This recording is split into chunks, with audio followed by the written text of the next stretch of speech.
Hey, what's up guys? John here. 2022 is going to be a huge year for digital currencies. They want to roll out a global digital currency where you have your phone, your app, and all of your purchases go through this app. They can track you, they can trace you, and in some places, such as China, their digital currency will have an expiration date. So if you don't spend it, you'll lose it.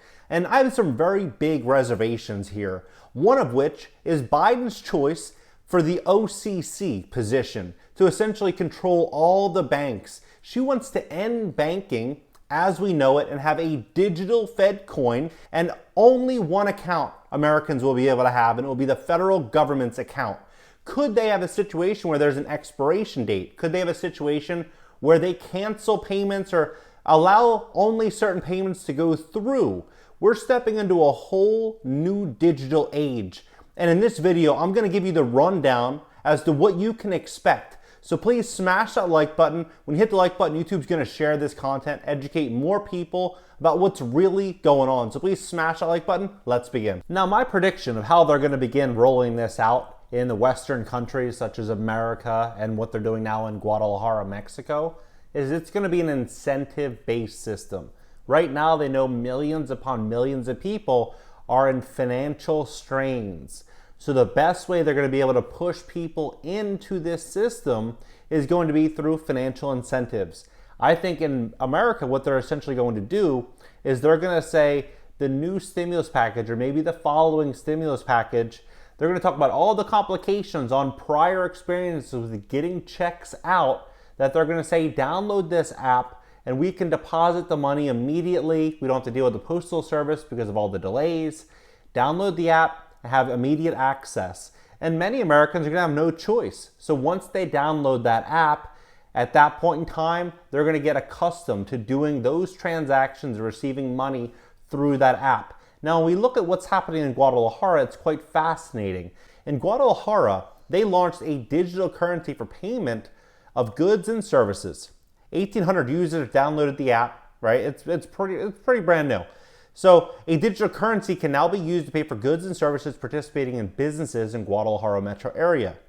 Pegged 1-to-1 to the peso, the huzi, as the currency is called, was officially launched on Thursday. Citizens can obtain huzis, a blockchain-based currency, by downloading the huzi app on their cell phones and carrying out certain activities that benefit the communities of their neighborhood. So basically, you do these activities, you do what we say, we're going to give you these benefits. But if you don't do what they say, I wonder what happens next.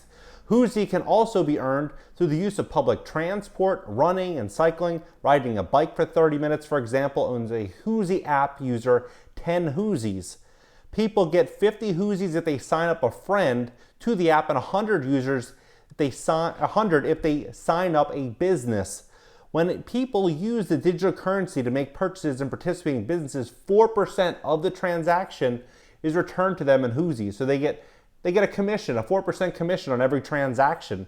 The currency is an initiative of the University of Guadalajara and the Irish company Dumila Limited. The Jalisco Ministry of Innovation, Science and Technology contributed 1.2 million pesos, about 60 grand. It's nothing for a project of this size, to aid the development via a funding scheme designed to support initiatives that will help reactive the state economy amid the pandemic. But what's interesting as well is what they're doing now in Miami. In Miami, they have a Miami coin, and you get paid essentially for staking this coin. Here's how Miami's coin works. Miami's digital currency is going to offer a Bitcoin yield simply for staking the coin. So you'll get a Bitcoin yield, and the mayor believes that this is going to be so powerful to the point to where they could cancel out taxes in the city of Miami. That is a game changer. Think of all the businesses, all of the entrepreneurs, all of the capital that would go to Miami in that situation. You know, right now they're already seeing an influx of capital going to Miami, but as this continues to scale out, if people can say, hey, we can cancel taxes, we can do this, we can do that, it's going to drive a lot of interest. There's no doubt about it. But I think that there's going to be some very interesting caveats to this pitch. So he goes on to say you'll get a Bitcoin yield, and then right now they've already generated $21 million in revenue in the past 3 months. And for the city, if annualized, it'll be about 80 million. and the total tax revenue is about 400 million bucks. He said while he called the payment a Bitcoin yield, the dividend would come from staking Miami coin, a separate digital currency. In October, the governor already expressed hope that the Miami coin would one day support the city without its residents having to pay taxes. Miami coin is based on the Stacks protocol, the Stacks on the Bitcoin blockchain, so there's all kind of nexuses and involvement between one and the other. Stacks, a separate blockchain, has its own mining system and its own token. But before residents can get their dividends, the city must define who will get them, possible parameters, taxpayers, voters, residents, and ultimately you're going to need large-scale registration and verifications. Meanwhile, the governor continues to be a strong backer of Bitcoin, double downs on his stance on the U.S. inflation data showing prices are surging. So this is how they're going to be doing this. People are going to be looking for ways to hedge themselves against inflation. And I really do think there's going to be so much money running into gold, crypto, and a lot of these digital currencies. But the possibility here of us losing big time on our freedoms through these CBD, central bank digital currencies, it's astounding. And we really have to pay attention. But it doesn't just stop in Guadalajara. It doesn't just stop in Miami. It goes everywhere. Turkey right now is planning on a central bank digital currency, which to me is almost comical, because what citizen would want to use this central bank digital currency when their own current fiat currency plummeted 8% last week, 22% this month, and over 43% so far in the last 12 months.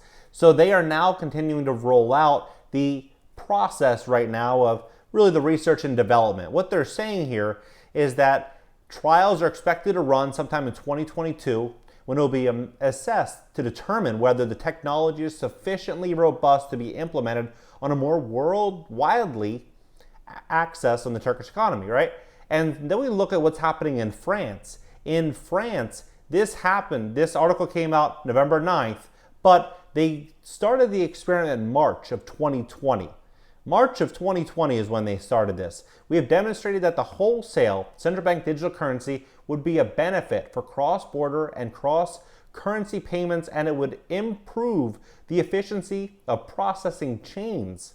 However, further examination is required of important questions pertaining to the role of financial intermediaries and the transmission of monetary policy. It is essential, therefore, that central banks retain full control over the central bank digital currency once it enters circulation. A wholesale central bank digital currency issued specifically for use of financial institutions to exchange central bank issued money. In this sense, it is indistinguishable from retail central bank digital currency that would be intended for use by the public in the form of cash. And Tanzania in Africa, they are expecting to launch a central bank digital currency as well. This came out 3 days ago. It says that Tanzania has reportedly started exploring a central bank digital currency. The country is following the footsteps of Nigeria, which launched its own digital currency last month. Other African countries have similarly announced plans to launch a central bank digital currency. According to Bloomberg report on Friday, Bank of Tanzania governor announced the country's plans for CBDCs on Thursday at the 20th Conference of Financial Institutions. To ensure that our country is not left behind on the adoption of central bank digital currencies, the Bank of Tanzania has already begun preparations to have its own central bank digital currency. Now, in Bahamas right now, they have a Project Sand Dollar. Now, what they're saying here is pretty fascinating. They're talking about a digital ID solution using KYC and identity feature incorporated in the system design that can be pivoted for use in the financial services sector, right? Interesting. Monitoring for fraud detection, fully audible transactions, non-anonymous transactions monitoring still protects users' confidentiality and will be governed by strict regulatory standards around access. Point of sale support for business accepting payments.